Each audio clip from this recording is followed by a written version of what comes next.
Hello, everybody. Welcome back to Esoteric Atlanta. My name is Brice, and of course, here I am with my awesome friend Emmy, who is getting quite popular. Your Reiki's getting pretty popular, isn't it? Yeah, well, I don't want to be popular. I want to be helpful. So if it's helpful, Both, awesome. But both. You're both. I've gotten so many, and I'm actually gonna pull up her page for you guys, if you have not subscribed to Emmy yet, for her actual YouTube channel.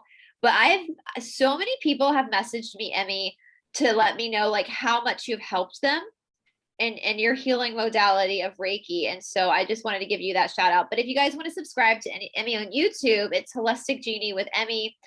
As you can see, she's done quite a few episodes with Stephanie and myself, and she's got all sorts of different videos that, especially if you're on this journey of healing yourself and doing the inner work, which is the most important thing you can be doing right now. And in fact, in all time space continuum, it's constantly working on yourself, because that's what's going to change everything, is if you fix yourself. And so her platform is a great place to go if you're looking for that kind of those kind of aids and those tools and those tips to help you on your journey of self-help. So I will also be putting, obviously, when this video is up on my channel, I will be putting down the links to Emmy's YouTube page, and I will be putting her email up for you guys who are interested in potentially having some Reiki treatments done from Emmy. And again, as I've said to you, Emmy, I've gotten so many people who have emmaied me, messaged me, just to let me know like how much they benefited from your services. So and you know, the reason why Emmy's able to be so good at her job is because she's constantly working on herself too. Once you become a light worker, a healer, whatever it is you call yourself, it doesn't mean that your own work stops. In fact, that's when your own work becomes even more important, to work on yourself. And that's kind of what we're going to talk about, because you've been doing traditional yoga. yes, I've been sore for 2.5 weeks straight. I told you before we started filming, I say this to my students all the time with every course I teach, I'm on pause now with my courses because of YouTube. So I'll let you guys know when I'm finally available to teach a course again. But I always tell them, like, I have been sore. I kid you not, I've been sore for 15 years. I'm never not sore. And like this morning, I'm really sore in my left like pectoral muscle, and I don't know why, but I'm really sore here this morning. My inner thighs get sore a lot. And that is something I feel like as Westerners, we're kind of afraid to get uncomfortable. But being uncomfortable is where the magic happens. And so we zoomed privately how long ago did we zoom privately to talk about Ashtanga and some? It was about a week ago.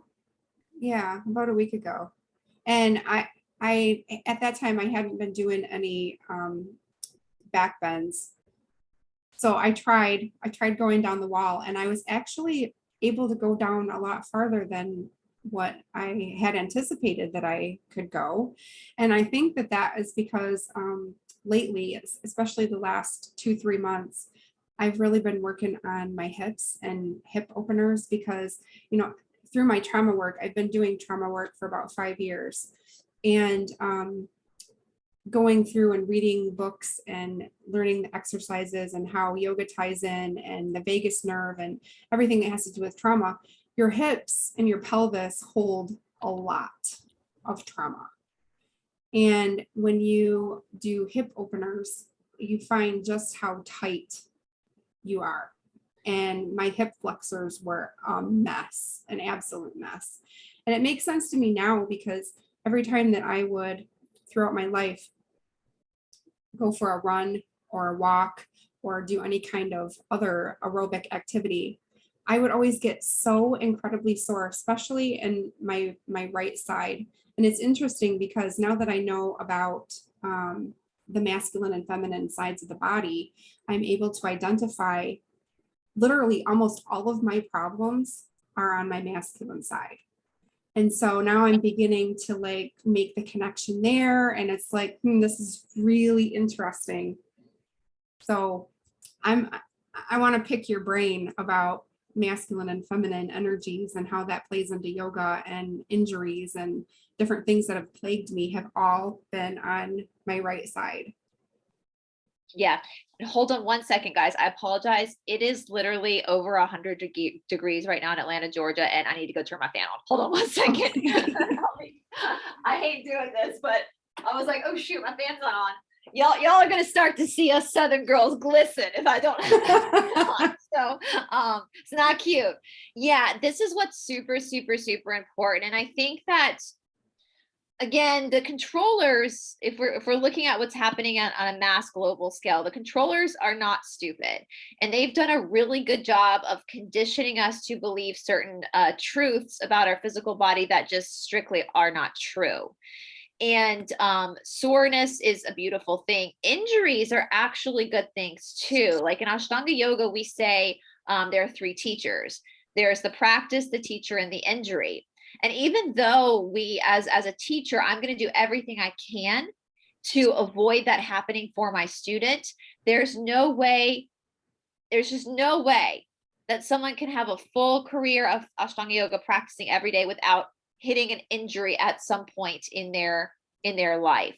And this is very karmic, because if you're looking at the postures of yoga, the posture is not hurting you. You're hurting yourself in the posture. And what I mean by that is our body is a living, breathing organism that is an expression of our soul. Now, your soul in its finite existence, the Atman, the Brahman, the Atman, the deeper level of soul, is perfect love, unconditional love, perfect energy. However, the body is an expression of that soul to learn that about itself. It's like the eye trying to see itself. So the body becomes the Shakti, or the soul is the Shiva, the body is the Shakti. It's the expression of the soul. So when we look at it that way, when we look at the soul as a living, breathing information highway of how we are as a person, we hold all of our karma in our body. And again, I'm going to say this, guys, karma is neither good nor bad. It's just action and reaction. It's just cause and effect. It's your work. It's your work. That's all it is. So it's not something to be afraid of. It's just your work. And I know that you guys, we've talked a lot about the chakra system, which I know Emmy is very familiar with as a Reiki practitioner. But just for people who are very new to this idea of the chakra system, you can see how we have, and we actually have about 140 chakras in our body, but we really only focus on 7 of them that run up the spine, because these are like the main vital organs. We'll call them vital chakras that kind of extend out everywhere. And each one of these energy points, and I'm just going to clarify, these are not things that you can see in an X-ray or an MRI, at least not in 3rd density planets. Maybe in 4th density we'll see them, but not now. They're only energetic points. All right. If you go to your doctor and tell them that you think your chakras are broken, they're probably going to send you to a psych ward. Okay. So this is definitely you go to people like Emmy for that, not to your medical doctors. And when you start to study the chakras, we see how each one is connected to not just necessarily one idea, but a plethora of different emotions. Like Muladhara, which is the root chakra, is your right to be here on this earth, your right to exist. And of course, that gets even deeper, deeper, deeper. And a lot of people have a very wounded root chakra. And of course, if the first chakra is wounded, it's going to cause a domino effect for all of them to be out of place. All right. But I don't want anybody to feel like discouraged by that. That's just part of being human. You're not going to be human and have perfectly balanced chakras. That's just part of being, as Emmy says, being in this masterclass called Earth, right? Called humaning. So, but when we start to understand how our energetic, or how our physical body responds to the energetic body, we start to understand why certain things are happening in our physical body. For example, a lot of times people will carry weight where they're wounded, right? So people are really overweight in the lower belly area. There's some wounds in the 1st, 2nd, and 3rd chakra. It's the same thing with being underweight too. You know, on a very basic level, when the heart is broken, when you had a lot of heartache in your life, you do this. Mm-hmm. People do this. It's the body closing in around that energy cycle. Those are just basic examples, because the details and the complexity of this can get very interesting. But when we move, so when we move our body, and I believe the actual principle of yoga, any exercise you can incorporate the mind, the yoga chittavriti nirodha, the mind practices. But with the actual yoga asanas, we are going to be looking at patterning in the body that's going to create different, that is not an Ashtanga yoga pose, neither is that, different vayus. All right, so different vayus are different paths. So if you look at, for example, let's look at primary series of Ashtanga yoga. We are 6 different series. Primary series yoga chikita, which is what Emmy started with. This takes about up to 5 years to learn. Let's look at downward dog, for example. Now in Ashtanga yoga, or in traditional yoga, we bring the hands in the feet. As you can see, her hands and her feet are a lot closer than you maybe would see in a contemporary class. That is for a particular reason. That's to get the serratus anterior muscle to start to activate, and also get Mula Bandha in. See how her belly is very sucked in? That's getting her Uddiyana Bandha to activate. Well, here in this posture of downward facing dog, this is a variation of a handstand.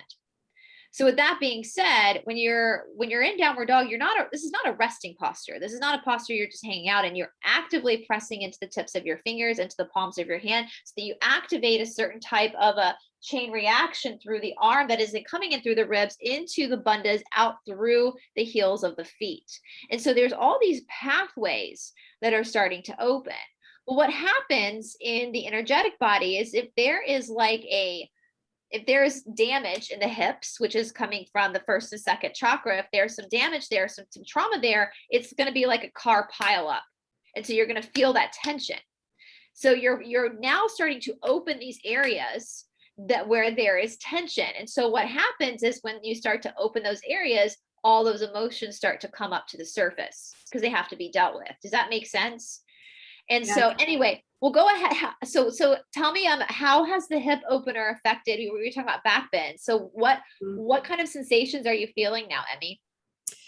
Well, when I do a lot of hip work, and I just want to say that don't let starting yoga intimidate you. Like, it has taken me years to get where I am, and I'm nowhere near Brice.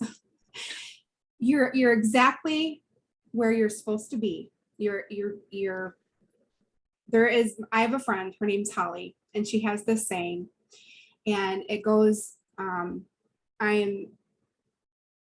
my gosh, now it's escaping me, darn it. I'm always in the right place at the right time with the right people, doing and saying the right things.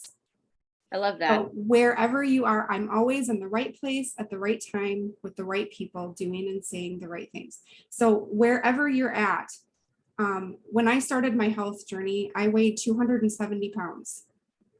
I've lost 100 pounds, and I've kept it off for 3 years. But I had to join a recovery program because I just could not.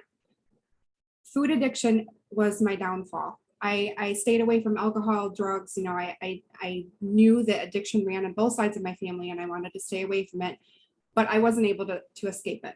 Food was my go-to. And so I started my health journey about 5 years ago.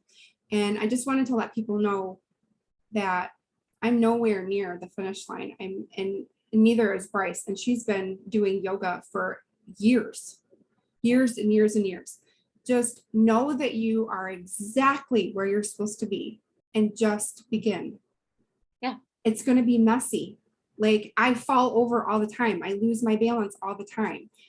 And to get back to Brice's question with the hip openers, expect a lot of emotion. I had anxiety for the whole rest of the day, sometimes a couple days after doing a real deep hip session.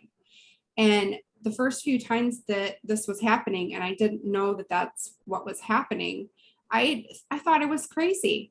Like, I think so many people walking around with anxiety and depression, and it goes away and comes back and goes away and comes back. They think that they have an imbalance in their brain. And really what is happening is that we just don't understand energy and how it works and how to allow it and how to process it when it comes up. So now when I do hip openers, I expect to have anxiety and cry. Like there are stains on my yoga mat from having an emotional release. It'll just come up and I'll just start bawling for, I have no idea why, and it could be that the trauma I'm releasing is from a pre-verbal or pre-conscious memory phase in my life, like perhaps in the womb when I was, when my mom was pregnant with me, or like I said, in the pre-verbal phase of our life, if we experience any kind of trauma and we're not able to conceptualize that or remember it or bring it to the forefront of our minds, there's no way that you're going to be able to process through that with talk therapy. Yeah. It's not, it's in a part of your brain and in a part of your body that is inaccessible through verbal communication. And things like yoga and Reiki and other healing modalities will get to the root of that and bring that stuff up. So it's really important to know that emotions are going to be tied in. Like yoga just isn't just an exercise routine. No, not just for not. getting into shape, with which so many people I know who practice yoga don't really practice yoga. They just do it for stretching or for an exercise routine, or if you do a proper yoga practice, you're going to get a killer body. Mm-hmm. You're going to have a really nice body. I mean, you go to the room and where I practice, the Mysore room in India where I practice, and it's a room full of muscle. It's a room full of people with six packs. That's just the natural cause and effect of exercise. But if you're not doing the work presented to you emotionally, then it's just gymnastics. Mm-hmm. And I wanted to say something when you're talking about start now. So the first sutra of the Yoga Sutras basically says, one, now the exposition of yoga is being made, which is the translation from Sanskrit, which basically means now we're starting yoga. And you can read this when you first read the Yoga Sutras and think, okay, now I'm a beginner. This is where I'm going to start. But no. What Patanjali means in this first sutra is every single day when I step on my yoga mat, now the practice of yoga is being made. Now I start again. Now I start again. So every day for the last 15 years, 6 days a week, every day I step on my mat. Now the practice of yoga is a new day. I'm starting my yoga again, because all we have is the present moment. And I wanted to show you guys, because I know there's a lot of intimidation when it comes to going to yoga classes sometimes. And we were just talking off camera. Now, the thing about it is, I'm going to make this very clear too. When you see advertisements on Instagram, which you'll see some on my page, as yoga teachers who run a shala, we have to market to get people into our businesses. And so when you see these demos of these postures, usually teachers are only going to put up pictures of postures that they execute really well instead of the ones that they don't. But I guarantee you, everybody has their weakness. Now, in traditional yoga, we practice, I said, the Mysore room and what we call Mysore. And this is basically what Mysore is. I'm going to show this little, that's my teacher. This is where I practice in India. Wow. So you notice there's no leader in the class, right? That's people waiting outside to be called in to take practice. So I'm going to explain this a little bit, because Western yoga has taken a completely different road. It completely left traditional yoga. What we see in the Western world is just not at all what you see in India. And the way they teach it in India is how we teach it in traditional shalas here in America, where we teach it Mysore style, which this is a Mysore class. So in traditional yoga, just so you guys understand, all these postures, and asana means posture, which means a deeper definition is a seat for meditation. All right. So you see this where she's catching here, which you eventually do, not on your first day, but eventually you learn how to catch when you open enough to catch. It's not comfortable. It's not a comfortable place to be catching so you have to find the meditation while in these uncomfortable postures. In fact, the whole point of yoga, this might rattle some feathers, but the whole point of yoga is to get uncomfortable. If you're doing postures that are comfortable, you're not doing yoga. You're doing something else, right? Yes, and embracing it. And I tell you what, when I joined my recovery program, I started telling myself, just get comfortable with being uncomfortable, because everything you want is just outside your comfort zone. Right. Everything. And so I completely look at my yoga practice differently now, and I embrace the discomfort. And it's so liberating in a way. And it's such a good teacher. Pain is such a good teacher. Oh, well, that's what and I'll say. So this posture right now is an old video. This is the first posture of second series, which is called Pashasana. And you're on your feet. And you have to wrap your arms all the way around your legs, as you see. And we made this video to demo the adjustment in Pashasana. But this is literally one of my least favorite postures of all time. But it is the posture that has probably done the most healing for me in my practice. And sometimes in Ashtanga yoga or traditional yoga, we have these adjustments that we call them cranks. So I'm getting cranked here. They're not in a traditional yoga class. The teacher doesn't come around and rub your shoulders. I used to laugh and say that I would be in downward facing dog, and I would see my teacher his feet walking towards me, and I'd get the Jaws theme song in my head. Dun, dun, dun, dun, dun, dun, dun. So I knew it was like, there was going to be an oh shit moment, because it's in a Mysore room, you hear the F-bomb all the time. It's moving, and what's happening though is in every person's body, we have these set patterns, whether from your parents, whether from you. And so sometimes you can't correct your own patterning to an extent, but we all have blind spots. And so we need these forces outside of ourselves, which a teacher and a good teacher will be able to adjust you in a way to start to open up more pathways within your body. And Pashasana for me especially got into my ribs, where my ribs were really stuck together, and to unstick them and to move that energy. But with Ashtanga yoga too, with the Mysore, so what's happening in this video, where you see all these people practicing different things, they're not doing their own stuff. All right, there's 6 different series that come from the Yoga Karanta, which is a papyrus that's been passed down for generations. Primary series is Yoga Chikitsa, and you have second series, nerve therapy, and then A through the rest of them are advanced series. Okay, so when you're working the same practice over and over and over again every day, so if you're doing a different practice every day, I hate to break it to you, but nothing's happening. Because you're not allowing your psyche, you're not allowing your energetic body to move into the alchemy of the posture. Every posture has a certain alchemy to it. And when you just do it one day, you're just skimming the surface. It's like when you take medicine. You wouldn't take medicine for one day. You would take it for a repeated amount of days in order for it to take effect. So with the primary series, now that's what I've started. It's not primary. There are advanced postures in the primary series. It's only called primary series because it's yoga chikitsa, or physical therapy. You got to get your physical body in shape first in order to then tackle nervous system therapy in second series. Now it's designed to make you stronger. If primary series, if you are overweight, you will lose a lot of weight. In fact, we have a joke with people when they start practicing. After a few months, they drop a ton of weight. We call them Ashtangarexic. Like all of a sudden people get real skinny, from the demands of the practice. And in traditional yoga, your teacher, you cannot take postures without your teacher giving them to you first. So if your teacher has you going up to the half mark of primary series, you can't take the next posture until it's given to you, because your teacher is someone who's been doing this a lot longer than you and understands the implications if a posture is given to a student before the student is ready. We're not just looking to see if the student is physically ready. We're looking more importantly to see if the student is emotionally ready and mentally ready for the potency of the posture to come. And so that's why, like in traditional yoga, we don't do teacher trainings. Like if I were to be involved in a Yoga Alliance teacher training as an authorized teacher, I would lose my authorization.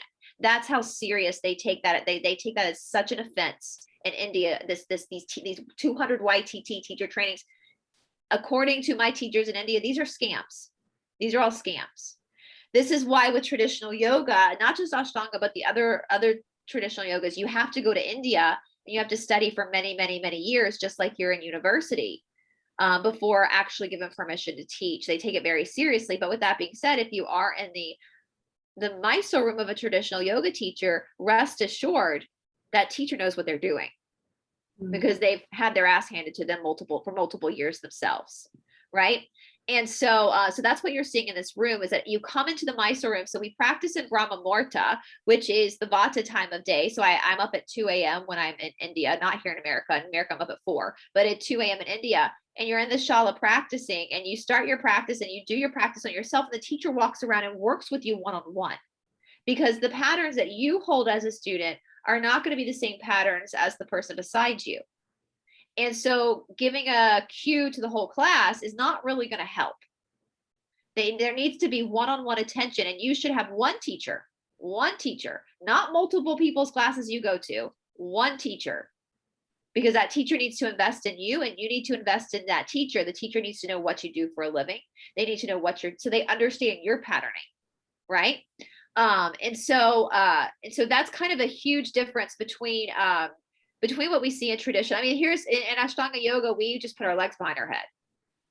That's the hip opener we work with. And that is something people see people putting their legs behind their head, and they want it. It's Ekapada Shirshasana. That's this posture right here is Ekapada Shirshasana. It's in second series. And everyone wants to they think it looks so beautiful. They want to be able to put their leg behind their head. I don't know if they want to make it their Match.com profile picture. I don't know, but they want to get that leg behind their head. But the minute you start putting your leg behind your head, you talk about some shit coming up. It is all of a sudden because that's a deep hip opener. Deep. So the minute you start to put that leg behind the head, all of a sudden, not only is your body having to change musculature to hold the leg back, because it takes a lot of core strength to hold the leg back, or else you're like this, but all of a sudden these emotions start to ride up and into your awareness. And you're right, Emmy, because I was saying this to somebody else. So for example, when a baby is conceived, when the sperm hits the egg, wherever, we'll use sperm as an example because I know men create sperm and women are born with their eggs, but when a sperm hits that egg, whatever vibrational frequency of the man at that time of conception, that vibrational frequency is now given to the child, right? And so we're born carrying vibrational frequencies from our parents from the time of our conception. Now, at this point though, once that sperm hits that egg and it becomes an autonomous human, that is now that child's responsibility to correct that karma. It's not the father's responsibility anymore. It's the child's at that point. And but you're right. You can't have any memories associated to where that came from. You just have to work through the vibrational energy that is given to you. So this stuff is absolutely fascinating. And with backbending, you were talking about backbending. The thing about backbends, and I've told this to my students before, in all seriousness, when I have a student that comes into my shala, a new student, and they're hypermobile, that freaks me out. I would rather have a student who is super tight and super strong, because hypermobility, even though they seem to be kind of loosey-goosey and their muscles their joints are all buttery, there's usually more issues there than actually the person who is super tight. And I was talking to this with you, Emmy, about the strength portion of yoga, because that's something that's super, even though we have these crazy postures in Ashtanga yoga, where we're putting our legs behind our head, we're doing forwards and back handsprings, we're catching our ankles, all that kind of stuff. Even though we have that, that's only coming through strength. That's only coming through being able to hold. So this is Panchamayurasana from second series. That's only coming through strength, right? To be able to hold that energy and to be able to move the energy through the body. Have you I know you told me you've been super sore. So have you experienced that difference in this practice versus what you're doing before? Okay, so the soreness is not, it's not debilitating, or it doesn't interfere with my daily life. Like, for example, I have done some crazy workouts and injured my knees and my hips as a result. Like, for example, Insanity. I don't know if you've ever heard of the workout. program called Insanity. Yeah, I have. I was really overweight, and I was doing that and ended up hurting my knees and my hips because of all the jumping around and moving around, and the soreness that you get from overexerting your muscles like that, and then you can like barely walk around the next day is completely different than the soreness I have from my yoga. It's like, Yeah. how do I explain this? Like I said, it doesn't interfere with my daily life. Like maybe like when I bend down and pick things up, or bend over and pick things up, I definitely feel in my backside and down the backs of my legs from doing my downward dog properly now. I'll feel that, be like, oof, it's just, it's sore, but it's like, It's a good sore. it's a good sore. It doesn't feel bad at all. It feels good, like Brice was saying, and I even just doing this 2 weeks and making the changes that I've done for 2.5 weeks, I feel much stronger. In fact, my husband and I, we bought a different couch. And so we had to move our old couch out of the living room and bring the new couch in.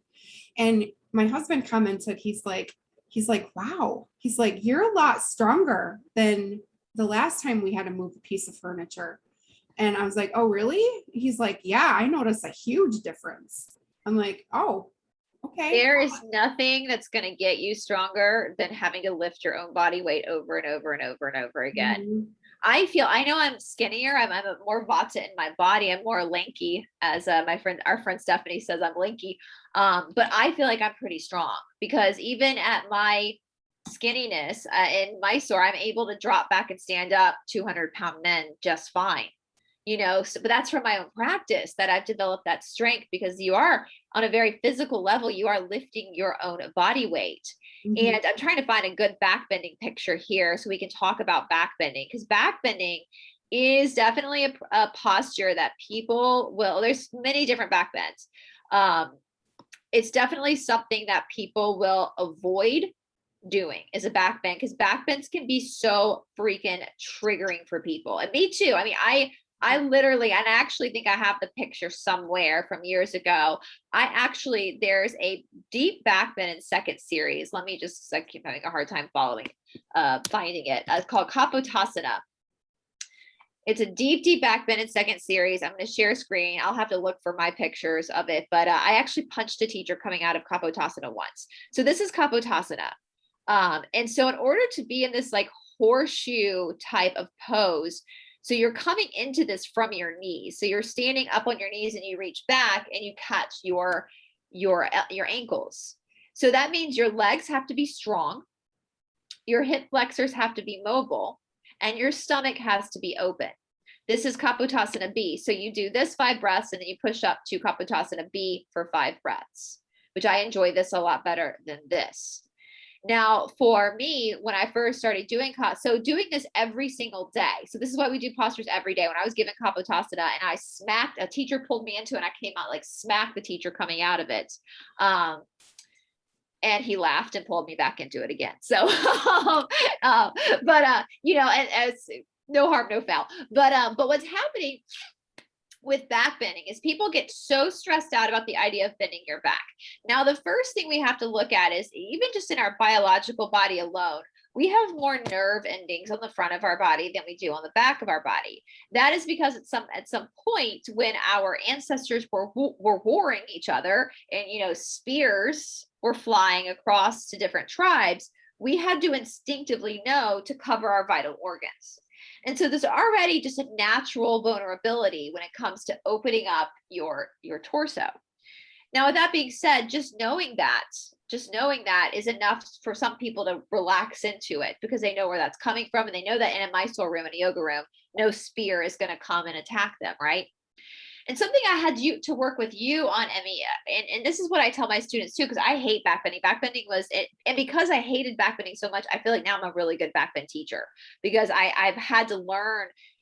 There's nothing as spiritual. Actually, I was speaking with Shanti about this in our last episode with Stephanie about the Kundalini. I now get this every time I do this posture, which I do every single day now. and I have for years now, there's this burning sensation that I feel. It's not like burning, it's good. It comes up from the base of my torso and moves up my spine, and I feel it. And that's the baseline of Sushumna, of that Kundalini. But what happens in a back bend, and I told you, Emmy, I'm going to see if I can show on this video. I'm having you work against the wall instead of pushing up from the floor. So a basic back bend is something called Urdhva Dhanurasana. Let me see if I can find that for you guys so you can see Urdhva Dhanurasana. So this is a basic back bend that you see at the end of most of practices, right? You always want to end your practice in back bends. If you start your practice with a back bend, you're gonna have a real bad back bend, because you got to be pretty warm to be able to move in that direction. Now, that shit, putting the leg in the air, that's very much Western, right? And coming to your tiptoes, very much Western, unless you're doing a TikTok.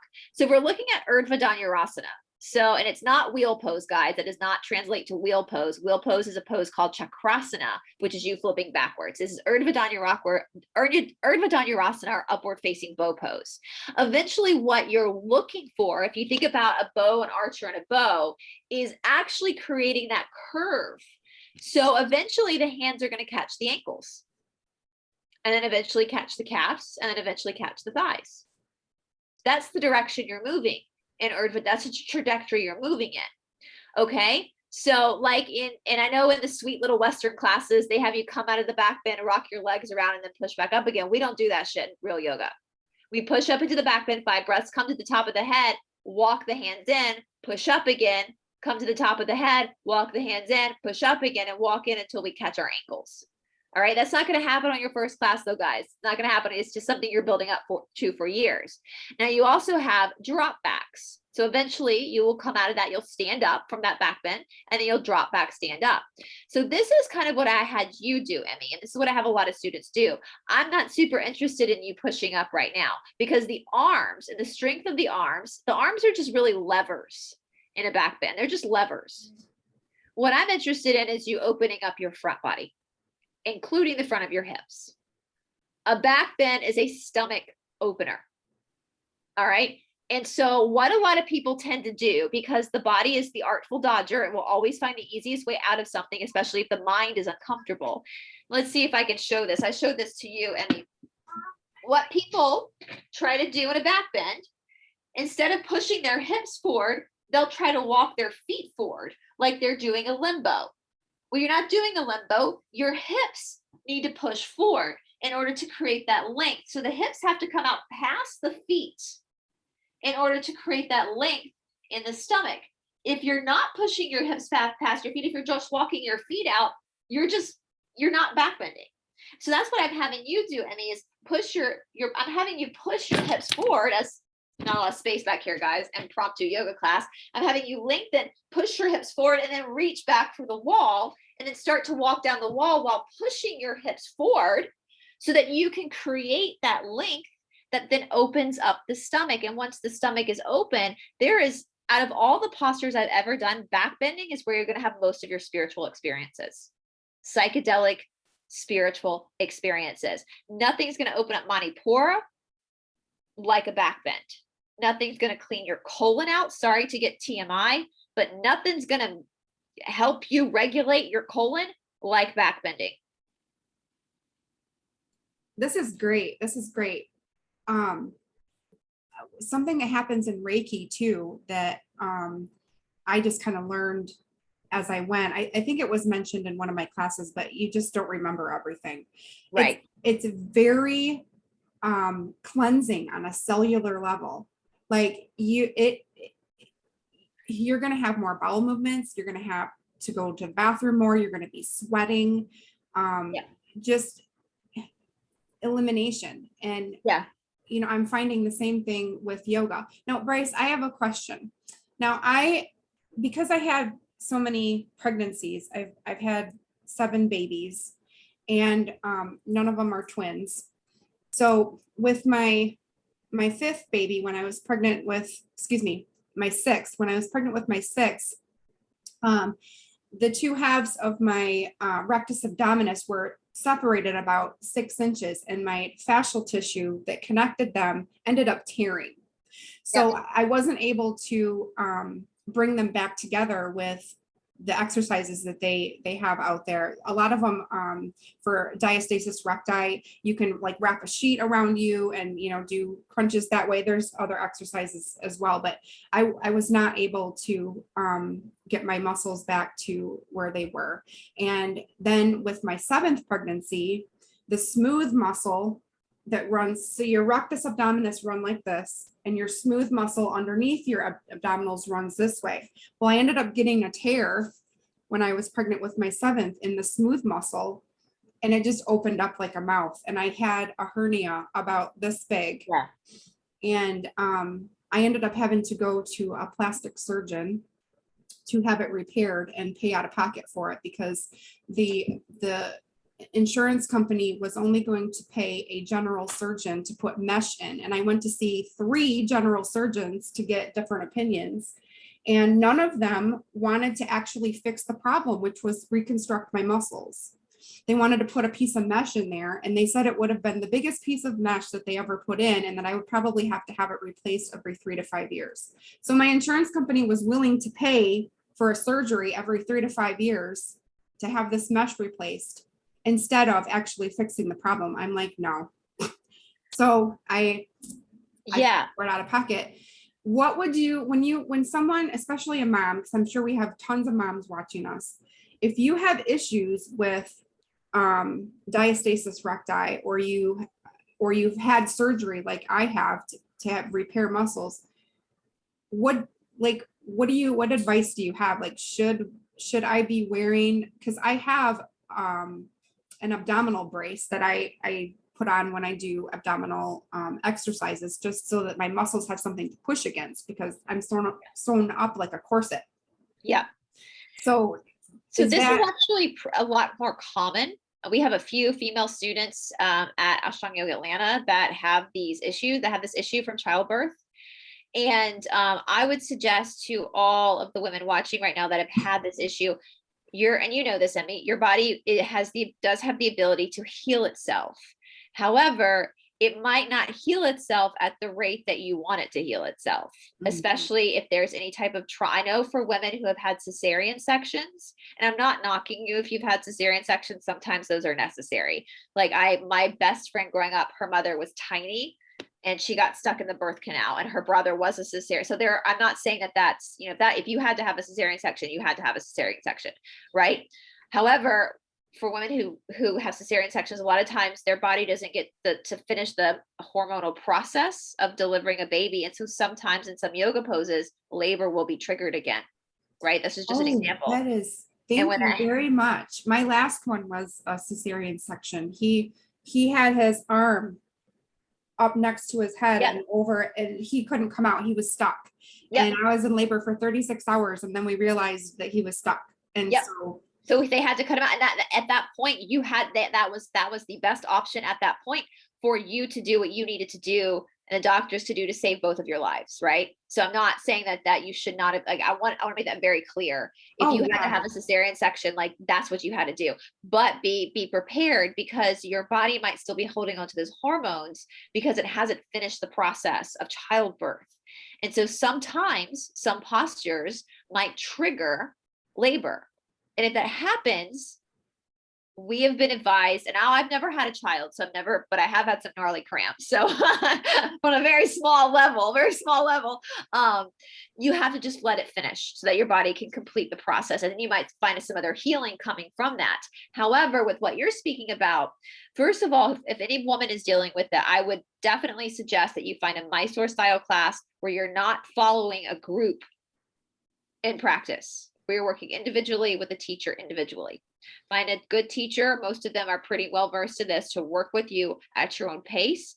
You have to tell the teacher about this, because we're not mind readers. So you need to with anything going on like that, you definitely need to tell the teacher so that they know what they're working with, right?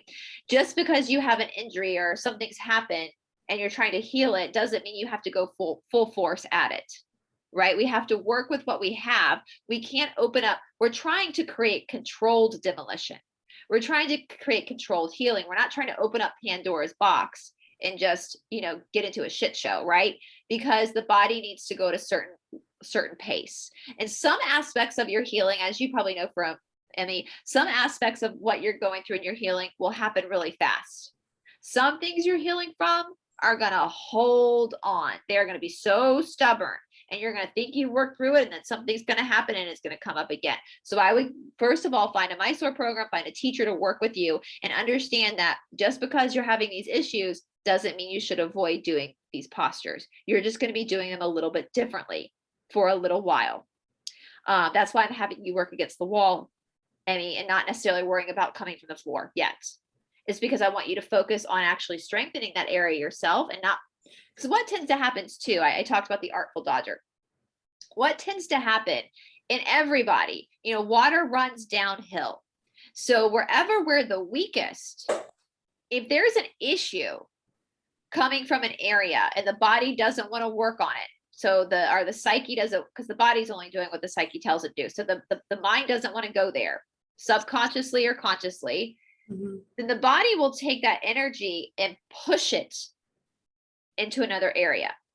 And so for you, part of the reason why I'm having you work against the wall is so you're forcing yourself to slowly, like I told Emmy, as she's working against the wall, the biggest thing I want her to work on is pushing her hips forward to extend and contract so she can start to strengthen this particular area of her body. I don't care if her arms go all the way to the floor. I don't care if she just touches the wall and doesn't go any further than that right now.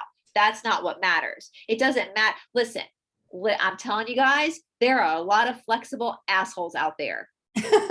For all we know, Ted Bundy could have gotten his leg behind his head. Like, it's not about all that movement and that mobility is giving you is ways to create new patterns for you and giving you friction and tension to work with. So with that being said, if you're at the wall and all you can do is just reach back and barely touch the wall, great. That's where we start. That's still a back bend. It's still a back bend. And as I tell my students all the time, and it's funny, I have a lot of male students. There's a lot of men that practice Ashtanga yoga because it's very masculine practice, and they're all straight. And they always come in at first and they're like trying to impress me or something. I'm like, listen, I've seen it all. I've done it all. I've been farted on. I've been spit on. Like, there's nothing. If you want to impress me, be a nice person. Like, I don't give a shit what your practice. I really don't care what your practice looks like. What I'm interested in is figuring out what's going on in your psyche. My original teacher, David Grieg, used to say that all the time. I would go up to Philadelphia and practice with him. He would have these 22-year-old girls who were ex-cheerleaders coming in, and they could do everything. And he was never really that interested. But he would get a 60-year-old man in the room who was overweight and couldn't touch his toes. Oh, he was excited. Because now we have something to work with.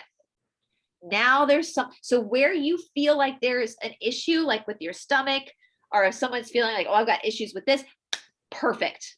Now we have something to work with. This is what makes it interesting. This is where the juice is. This is where the potency is where is that tension? It's like I told you guys, back bending has always been a struggle for me. I smacked a teacher coming out of a back bend, but that's where I knew I could find the golden egg, because that's where there was the most resistance, right? I'm going to be honest with you, the way my body is, the way my patterning is, forward folding is super easy for me. Putting my leg behind my head, I could sit like that all day. That was never a challenge. But again, back bending, huge challenge for me. But that's where I found the most healing and the most clarity. That's where I've had the most experiences within my own internal work on my mat, is through the different variations of back bends.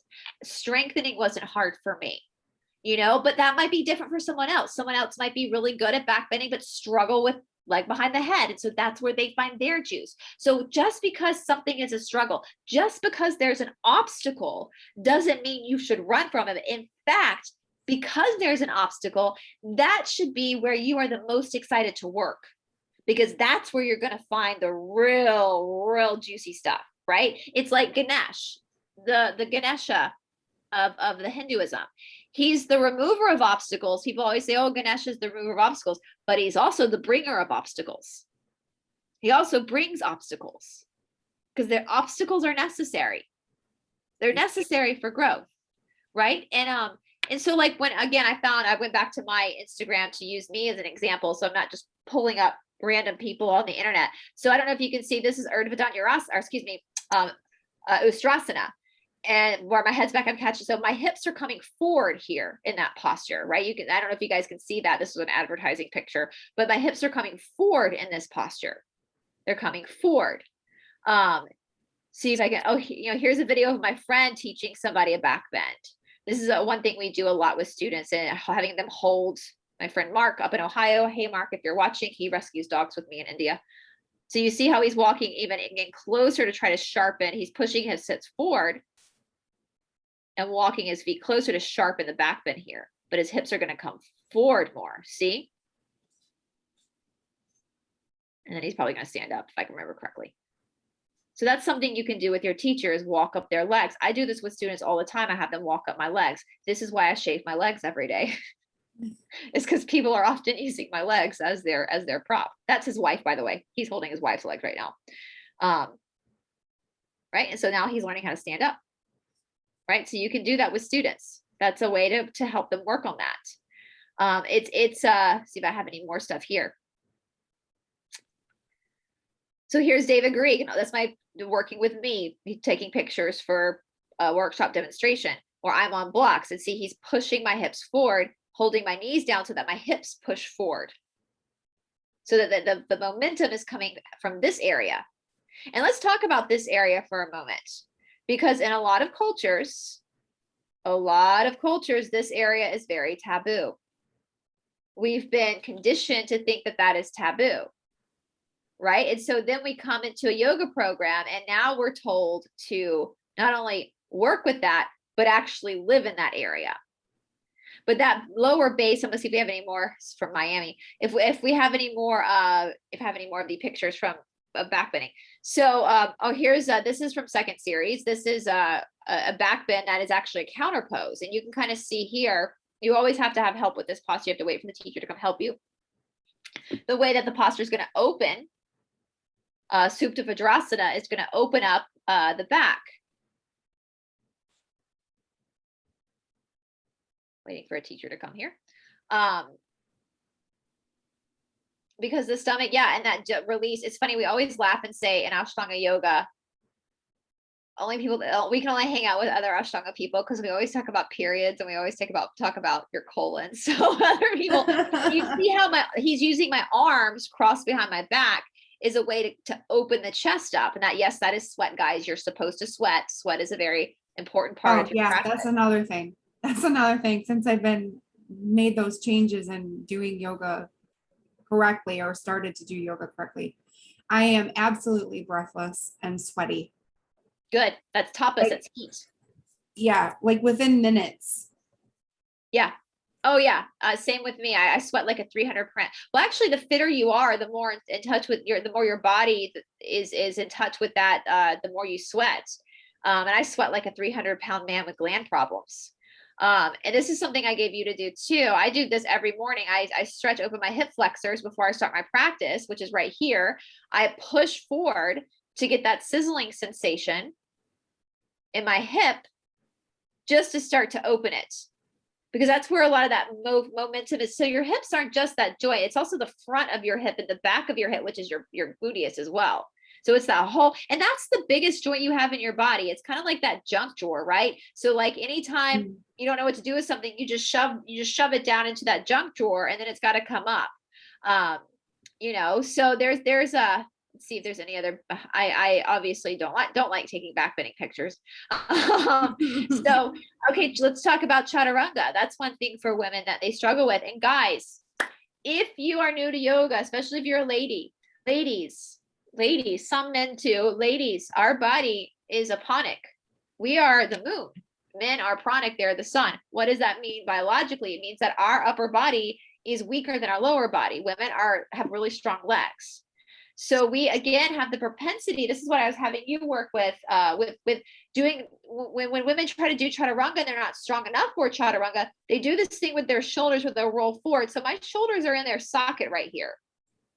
That's a pretty strong chaturanga. My legs are engaged, my core is engaged, and my shoulders are in their socket.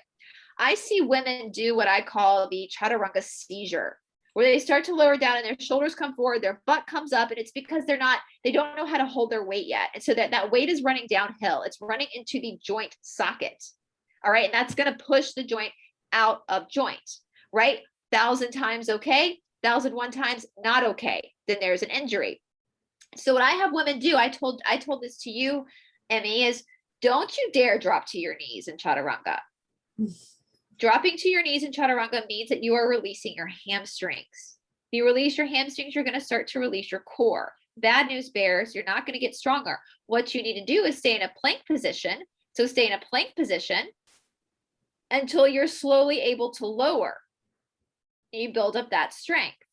And what we're doing is we're looking at protraction and retraction.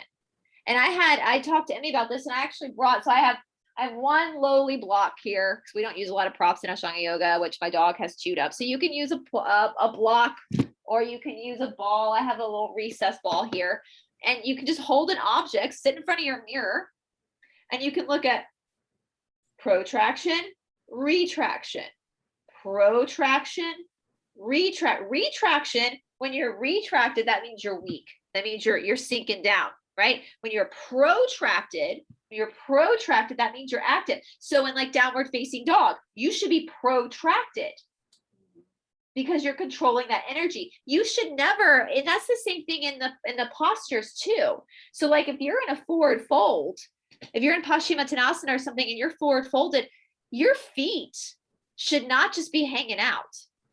They should be actively pressing. The heels should be active because that's what's moving the energy, guys. Your muscles is what's moving the energy. So if you passively stretch and relax into a posture, nothing's happening.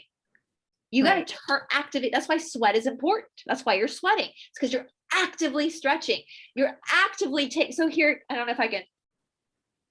Right. So if you're in Paschimottanasana, your heel should be totally extended out like that because that's keeping all the muscles active up the leg. If you're in this posture and you're like kind of relaxed like that, like nothing's happening, right? And that's also going to probably bring you to a place of injury as well. You're less likely to injure yourself when you're actively in that posture, right? So that's another thing. But most importantly, that's what's moving energy. Yes. Yeah, the muscle activation, especially with downward dog. Downward dog is probably one of my favorite poses. And when I see it, the funny thing is Brice gave me those exercises with the protraction and retraction, and my chiropractor had given me the same exercises. And I just didn't put the two and two together. But once I started doing that with my yoga, immediately breathless and immediately sweaty. Like I was definitely retracted in my shoulders in almost every single pose. And that's the thing. You'll do that 1,000 times and you won't notice anything. You do it 1,001 times and you're injured. I mean, even in like other postures, like this is like Padmasana, like when you're just doing a forward fold, like I'm still active here. This is in India. I'm still active. My legs are still active, right? There's still activation. Even in Marichasana D, there's still activation. You have to be active in order to, why are you going to, listen, Ashtanga yoga is super hard. Why are you going to do traditional yoga and then not activate yourself, not do something to make it worth it? Because there are other exercises you can do if you're just looking, to have a good body. This is actually working your energetic body. This is actually presenting things to you that need to be cleared out, cleaned, whatever, So yeah, you must be active. You must be sweaty. If you're not sweating, you're not moving energy, right? That heat, that detoxification, that boiling of the blood in order to move all the toxins out of your system. That's what you're doing. Your body should be changing. You should see the changes in your body from your practice. You should see muscle development. You should see that kind of stuff as a result of what's happening because you are actively using your body. And so that is something that is super important, super, super, super important. I know that Emmy has found a lot of benefit from that. Let's see here. There's something else here. Yeah, so you should absolutely be sweating. Absolutely, absolutely. Yeah, that was when we were in England one time, and that's when people first started taking selfies, and I tried to take a selfie, and it just So anyway, yeah, it's all about making the body as pliable and as mobile as possible for you in order to get your energy to start to move, in order for you to clear out your own karma. Oh, here's the picture. It was right after this that I smacked the teacher in the face.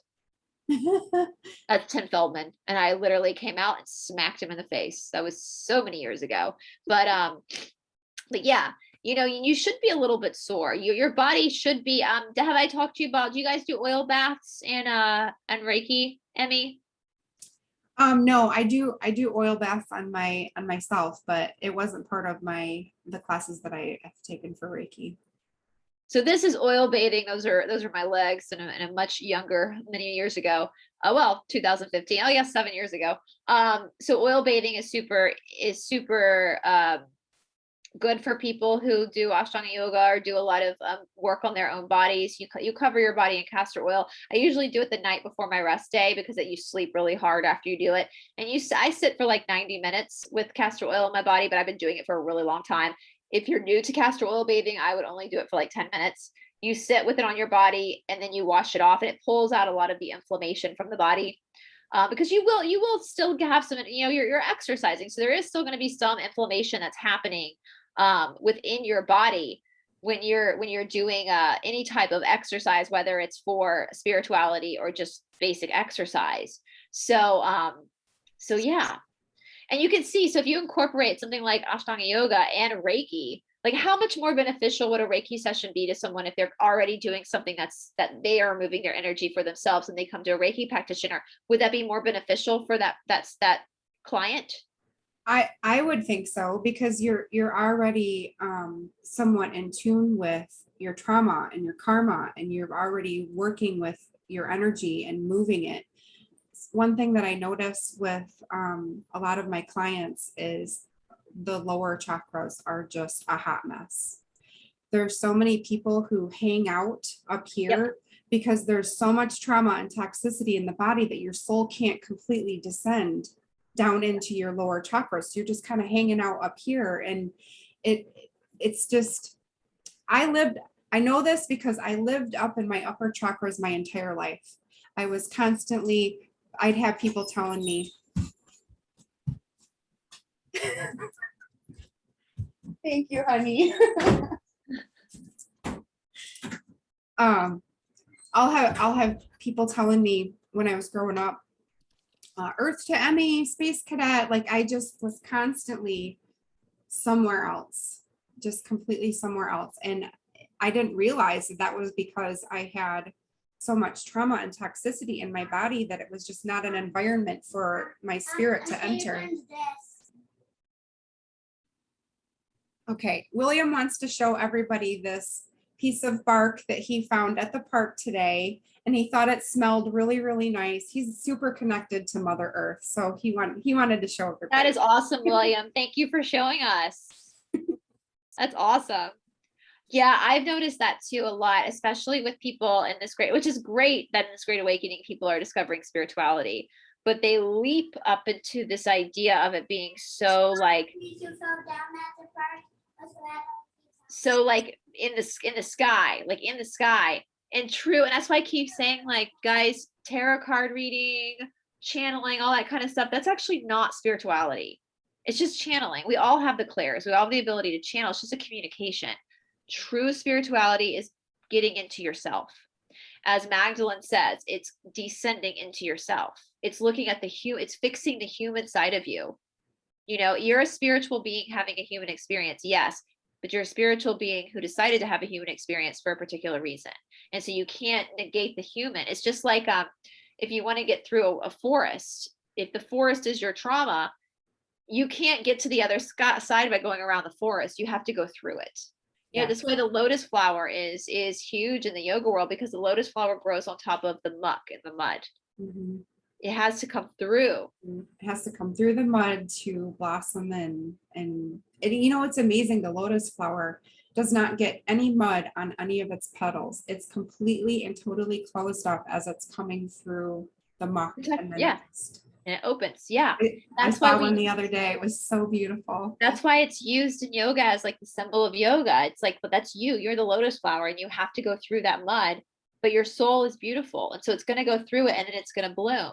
And I struggled a lot when I first started. Like I had a real hard time getting down into my second and my first and second chakra. Like I had a real hard time because I had grown up in the deep South in this not necessarily purity culture coming through my parents, because yes, the deep south is the Bible Belt. My parents were conservative Christian, but they were more Southern than anything. And so a lady sat with her legs crossed, all that pressure around women about you getting pregnant, all that kind of stuff.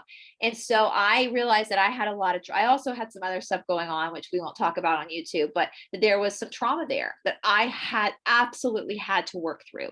I absolutely had to get in touch with in order to find a deeper layer of myself. And since doing that, I'm actually, one of the benefits is I'm so much more confident about my own sexuality. I'm so much more confident because I worked through all that trauma.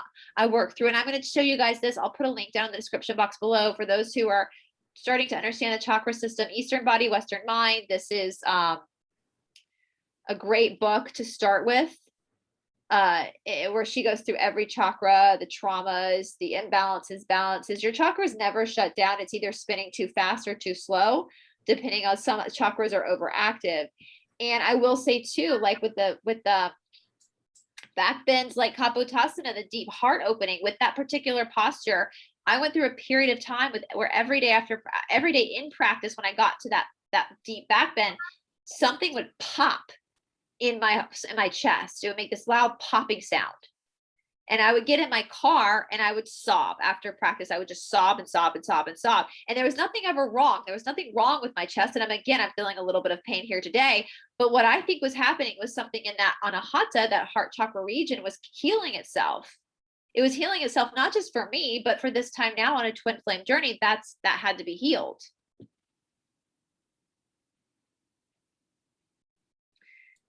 And I'm going to Sorry. Oh, that's okay. I don't have anybody home to watch him. You're so totally fine. He's being so good. So, well, I'm going to I sent you this as well, too. And I'm just going to show our viewers one more time, another good thing to work on, to help you work on your bandha action and pulling in that lower area, which the bandhas are just a pulling in. So like if you're in practice, you should not be belly breathing. Right? You should have your stomach contracted and pulled in because that's controlling that energy. The breathing for your asana practice is actually just like your breathing when you go for a run. It is not Ujjayi breathing, guys. Stop that nonsense right now. It is, if your teacher tells you to Ujjayi breathe in asana practice, do not go back to that class. All right? That is not Ujjayi breathing. Is sitting a seated pranayama where you're locked in. It's deep breathing that's seated on the floor. You actually can't Ujjayi breathe. It's impossible to Ujjayi breathe in asana practice. So the good news is you probably aren't doing it anyway.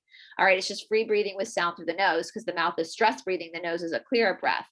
And so when we have our bandhas, our stomach pulled in, that's part of that breathing, is keeping that control with the breath. And something you can do to help with, I know I said this to you, Emmy, is barre. I love barre classes. Marnie Alton, I think, is fantastic. And she does a lot of the pelvic tilts, which is what's helping control that lower belly area. You can even take, like something they do in barre to help get into it, is take a ball. This might be a little rude, but that's okay. Stick it in between your legs. You can't really see anyway, and squeeze the ball in between your legs. Right? That's something you guys could do that anyway. You can stick it in between your legs and just start squeezing the ball in between your legs. That's getting your inner thighs to work, which is surprisingly where we carry a lot of anger. So people don't want to work the inner thighs, but it's also connecting into the root of the perineum, which is your Mula Bandha. That's where you're locking off that energy. And so I will put a link to this down in the description box as well, guys, for you guys to start looking at this stuff. But physical exercise, if you're trying to emotionally heal yourself, physical exercise, especially with yoga, is something that's necessary in order to continue to heal yourself. It's compulsory, as my teacher in India says. And if you're not into, if yoga's not right, you're not ready for that yet, start taking walks every day. Just start doing something to get that energy moving in the body. It's necessary. Yeah, another thing that's really important about physical movement is our lymph system, our circulatory system, we have the heart, pumps the blood around. We have nothing to pump our lymph. And we're Yeah. not taught about the lymph system. Like, it is so important to squeeze those lymph nodes and get it to move, because if we have stuff built up in our lymph nodes, it can end up cancerous. Yep. And it's just, walking is excellent. Yoga is excellent. There's another type of exercise that I did that moves lymph, but moving lymph is so incredibly important. And I just wanted to mention that on top of all I'm of glad trauma you work. did. I'm glad you did. And I was telling somebody this the other day. That's why. So we do all these asanas, and at the end of our practice, we do Shirshasana. We're supposed to do it for 15 minutes. I only do it for like 5 to 10 minutes. It's a headstand. And that is because it's a lot of that has to do with the lymphatic system. It's draining it. Once you've boiled it, moved it, gotten it around, and then you start to drain it. And so you're up, and then a headstand takes strength to hold it. That's me right here. With my best friend, another friend in India, to drain that lymphatic system. Now, I would tell people, like, don't you dare get a chair or equipment to help you hang upside down. That's not why God gave you muscles, right? If you can't, I'll do a video soon. I was supposed to do it a few weeks ago, then I got a fever and I haven't done it yet. Maybe tomorrow morning I'll film a headstand video for you guys. But if you can't hold yourself up and do a full headstand yet, don't use the wall to do a headstand, because that's going to enable you. It's going to cause some neck issues. If you're not strong enough to lift your legs up yet, that's because your core isn't strong. Okay. So you got to get your core strong first, and then your legs will come up. Okay. So I can do a video on how to handle that if you're not strong enough. But if you're not ready to go upside down all the way yet, you could just put your legs up the wall for 10 minutes. And when I'm on if you're on your period, you're not going to do a headstand anyway, because it's going to slow down your period. So I just put my legs at the wall for 10 minutes, and that's helped draining that lymphatic system. Because Emmy is completely right. And I'm so glad she brought that up, because that is so important for the body, is to do stuff to get the lymphatic system moving as well. So, and then you can get that's where I got my nose pierced in India. No gloves. They just stuck it right on through. Oh my goodness. My friend was right there to take a picture. I love India so much. That's why I love India. And if I can find the picture, there was a baby. Where's the baby? There was like a newborn baby in the room with me. Right there she is. Right. She was like hanging out right beside me when I got my nose pierced. So bless this child's heart. That's the first thing she saw in the world, was some white girl in there getting her nose pierced. Oh my heavens. She's gonna have to work through that shit at some point. So so anyway, that was that. Yeah. So there was a weird picture of Obama outside of the India hospital. So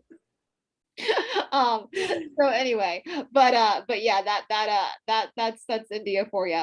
But yeah, guys. So I'm hoping, and I'm so glad, because I mean, you text me and said that you were feeling feeling the effects of this, and I hope that's really helping people. I do feel like, even though I started my channel as something different from yoga, from what I did professionally, still do from time to time, it has become a part of my channel now, and I feel like I've had the opportunity. I obviously, I don't have children. There's a lot that I haven't had the opportunity to do because of my going back and forth to India. But because I've had the opportunity to go back and forth to India and to learn from some of the top gurus and palm gurus of India, I do feel like I have a responsibility to share the information, and whether someone chooses to take it or not is up to them, but or guide people in the right direction to find the information for themselves. And I would say, Emmy and I are friends off camera, so I can help Emmy. I've been helping Stephanie, but for people watching, I would definitely recommend, first of all, try to find your own teacher, someone that can actually physically see you and touch your body, and physically, that sounded bad, but feel your patterning in your body, and that you can actually be accountable to. And then the second thing too is with teachers too. True teachers are not going to be the nicest people in the world sometimes. A true teacher is going to call you on your shit, and is going to be tough on you when they're not going to read you poetry in the room and play Indian music. And the reason why they're tough on you is because they know you can do it. And sometimes they have to be the one to kind of put you in that position to actually show you that you can do it. They're not mean, they're not abusive, but they're just tough.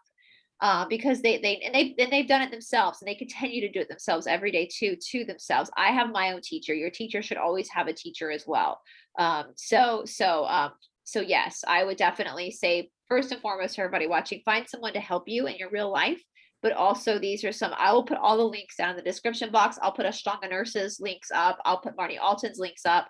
I'll put Emmy's links up, and I will put any other resources we've talked about in this episode. I will put down in the description box for you guys to help you on your journey. And it's a journey that never ends. So don't feel like, I always, when I finished, I remember when I first finished primary series, I was like, where are the balloons? Where are the balloons?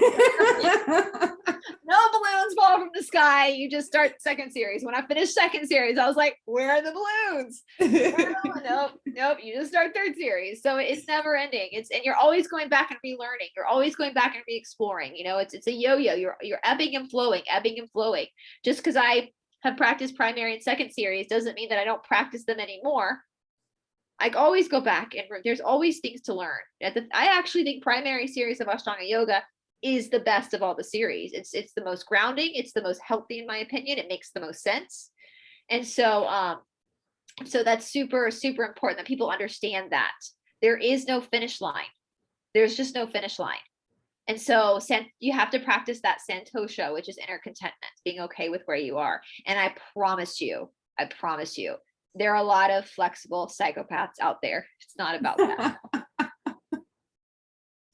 Okay, it's not about that at all. So I've dated a few of them. No, I'm just kidding. So I don't give a shit if you can put your leg behind your head. That's not impressive to me. Like, be a good person. That's what's impressive to me. So don't even worry about that, guys. And if you're in a yoga studio or yoga shala where you do feel intimidated, where you do feel like there is a pressure to perform, then that's not the right shala for you. Yeah, it's not a race. It's not a race. Nope. And if you are struggling in the foundational stuff, then good, your karma came up early. And again, see those obstacles as something interesting. That's something that you have to work with. And thank God you have something to work with. Yes. There was one thing, there was a shift in my mindset when I was working through my trauma. And I had this feeling of dread towards it. And I read something, and I don't know where it was, and I don't know who wrote it, but it said to look at your issues with awe and curiosity. Mom, and so I started doing that. Mom, I'm thirsty. Here, buddy. Yeah. So I just started looking at things with curiosity and with awe. And it's just been so amazing. The more stuff that comes up, the more I try to tie it to, like today, I was having anxiety. Well, I did a bunch of stuff yesterday, a bunch of hip work, a bunch of walking. I walked around an entire lake. We go to our little watering hole. You can walk around the whole thing. It takes about half an hour. And I knew and I expected, okay, I did a lot of hip stuff today. I've been working on my back bend. I've been working on, protracting my shoulders. Stuff's going to come up. And it did. And I was okay with it. I mean, I had some freaking horrible anxiety this morning. Horrible. And I'm just like, okay, it's all right. And I just let it. I just allowed it. And when you can take that kind of approach, working through your trauma is not scary at all. Absolutely, because that's it's a gift. It's a gift. And I will say too, sometimes that to remind people, sometimes the practice isn't designed to give you the answers. Mm-hmm. The practice is designed to show you where there are issues. It's up to you to do the inner work to find the answers, right? And I will give you guys an example. So when I was deep in a second series many years ago, the second series is nerve therapy. There's a lot of really deep, obviously back bends in there. Something started happening to me physically where I would start to shake uncontrollably. And I didn't know what was going on. And it was my teacher at the time that said, what's happening to you is the same. He's like, go look at videos of military men and women with PTSD. They're shaking just like you are. there's something going on with you have a trauma. There's something that this practice is triggering in your nervous system that you need to explore. And the only way I could explore that deep trauma was to go into trauma therapy and I got diagnosed with complex post-traumatic stress disorder. I found a trauma therapist who is really well versed in Eastern philosophy. So she worked with me through past life stuff. She worked with me through the unsaid, the stuff that's unsaid. And then we did EMDR therapy. Oh, EMDR is amazing. It's amazing. And we could do a whole video on that if you guys want to. I actually really want to do a video on the vagus nerve, on what different trauma and anxiety disorders look like. So Emmy, I hate to put you on the spot on a video, but if that's something you would want to do coming up. Oh yeah, future. I have experience with CPTSD and the shaking. I've been there, done that. High five, girl. Like, not a club I want anybody to be part of, but actually, you know, it's funny though. I always say that, like when I'm going through trauma, so doing my practice every day, going to my trauma therapy, doing EMDR, rapid eye movement, which we can talk about because that comes into the Trinasthana method of Ashtanga yoga as well, which we'll get into next time. It awarded me and gave me the opportunity to do so much work on myself. I wouldn't be here where I am today, sitting on YouTube, if I had not gone through that. And so if you look at these issues that you have, and that's the thing about trauma and anxiety, especially, is some of us are so used to living with trauma and anxiety that we don't even know that's what that is. Like, I just thought everyone had nightmares every night. I thought everyone had to lock their bedroom door at night because they sleepwalk and they had night terrors. I didn't realize that that's not what other people did. Yeah. I mean, I kid you not, guys, when I lived in my place in Buckhead, there was one, right before I moved here, there was one morning I woke up and I had rearranged my whole bedroom. I had taken all the clothes out of my closet, dumped them on the floor. I had moved furniture around. It looked like a freaking poltergeist had been in my room, but I'm good with spirits. I know what spirits are. I knew I had done that. I knew I had done that in my sleep. Wow. And I just thought it was a funny story that people do that. So I didn't realize that was a sign that there was a trauma, because I lived with it for so long that it became normal. And it wasn't until I started to address the issue and started to heal the issue that I was like, oh, there's actual peace that people have that I didn't realize I didn't have. And so that is another thing. And I love you bringing that up, like embracing these things, because that's what this is your body, your sweet bodies, your holy sacred body's way of saying, hey, yeah, something's wrong.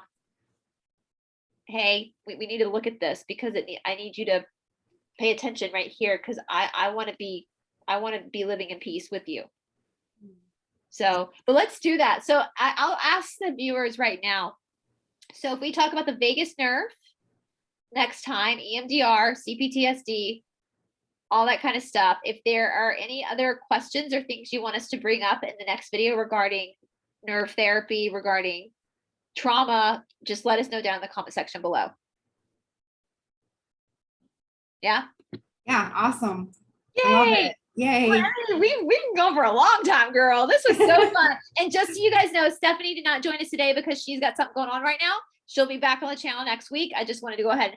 She's very well aware we're on right now. I just wanted to, things get a little crazy in the YouTube world sometimes. So I just want to put that out there. She has got something going on. I know she'll be back next week, guys. So don't worry about that. But all right, Emmy, I'm going to let you go off and be that rock star mama that you are with your 7 little babies. And I'm so proud of you, Emmy. I can see a glow in your face. And that is one thing that this practice does, is you start to see the light in people's eyes start to shine even brighher when they start to embrace this practice. So, and the magic of who you are as a human.